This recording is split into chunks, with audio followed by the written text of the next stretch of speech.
Hello दोस्तों, कल्पना कीजिए एक आदमी है जिसने करोड़ों कमाए, बड़ी गाड़ी, बड़ा बंगला, सब कुछ। लेकिन एक दिन एक गलत फैसले से सब कुछ खत्म हो गया। वहीं दूसरी तरफ एक साधारण सिक्योरिटी गार्ड जिसने कभी यूनिवर्सिटी की पढ़ाई नहीं की, रिटायर होते समय 80 करोड़ की संपत्ति छोड़ गया।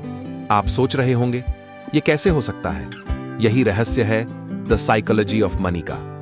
पैसा कमाना विज्ञान है, लेकिन उसे बनाए रखना और बढ़ाना ये है मनोविज्ञान। इस वीडियो में हम बात करेंगे 7 ऐसे मन को छू लेने वाले और दिमाग खोलने वाले सबकों की, जो आपको सिखाएंगे कि पैसा कैसे सोचता है और हमें पैसा कैसे सोचना चाहिए। एक आम आदमी, पेशे से गैस स्टेशन अटेंडेंट और फिर एक चौकीदार, लेकिन उसने हर महीने कुछ पैसे बचाकर निवेश किए और धीरे धीरे संयम के साथ करोड़ों का मालिक बन गया। दूसरी तरफ रिचर्ड, एक हार्वर्ड ग्रेजुएट, बड़ा बैंकर, महंगी गाड़ियां, आलीशान पार्टियां, लेकिन अंत में दिवालिया। पैसा कमाना उतना जरूरी नहीं जितना जरूरी है उसे बचाना और निवेश करना। 2, हर कोई अलग समय में पैदा होता है और वो उसकी सोच तय करता है। सोचिए एक ऐसे बच्चे की जो 1940 में पैदा हुआ, जब दुनिया युद्ध में थी। उसके लिए पैसा बचाना सुरक्षा है। अब सोचिए एक ऐसे युवा की जो 2000 में जन्मा, बुल मार्केट और टेक्नोलॉजी बूम में पला बढ़ा। उसके लिए निवेश रोमांच है। ये दोनों एक ही स्टॉक को बिल्कुल अलग नजरिए से देखेंगे। किसी की सोच को समझने के लिए उनके समय और अनुभव को समझना होगा। 3, कंपाउंडिंग, जादू नहीं, धैर्य का फल। वॉरेन बफेट अगर 30 की उम्र में रिटायर हो जाते तो वो शायद एक सफल बिजनेसमैन कहे जाते, लेकिन करोड़पति नहीं। उन्होंने सिर्फ स्मार्ट निवेश नहीं किया, उन्होंने बहुत समय तक किया। यह कहानी हमें बताती है कि पैसा धीरे धीरे बढ़ता है, जैसे एक पौधा। अगर आप हर दिन जड़ खोद कर देखेंगे कि कितना बढ़ा, तो वो कभी बड़ा नहीं होगा। समय और धैर्य निवेश के सबसे बड़े हथियार हैं। 4, काफी का मतलब समझो। राजा का अंत कभी सुना है?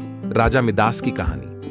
जो भी छूता था सोना बन जाता था। शुरू में यह वरदान था, लेकिन जब उसका खाना, पानी और यहां तक कि बेटी भी सोना बन गई, तो वही वरदान अभिशाप बन गया। आज भी कई लोग पैसा कमाने के लालच में अपने रिश्ते, स्वास्थ्य और शांति सब खो बैठते हैं। जो आपके पास है, जब वो काफी लगे, वहीं से असली सुख शुरू होता है। 5, किस्मत और जोखिम। 2 सच्चाई। बिल गेट्स का स्कूल एक अमीर स्कूल था जहां कंप्यूटर की सुविधा थी। उस समय जब बहुत से स्कूलों में कंप्यूटर नहीं थे। अगर वो किसी और स्कूल में पढ़ते तो शायद कहानी अलग होती।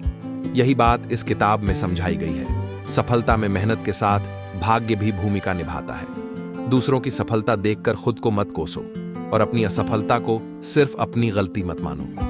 6, असली दौलत, समय पर नियंत्रण। एक बार एक युवा ने अरबपति से पूछा, आपके पास सब कुछ है, लेकिन सबसे कीमती चीज क्या है? उसने जवाब दिया, सुबह उठकर यह तय करने की आज मैं क्या करना चाहता हूं। यही असली अमीरी है। क्या आप अपनी मर्जी से दिन की शुरुआत कर सकते हैं? दौलत का असली मतलब है आपका समय आपके नियंत्रण में हो। 7, फाइनेंशियल व्यवहार, फाइनेंशियल ज्ञान।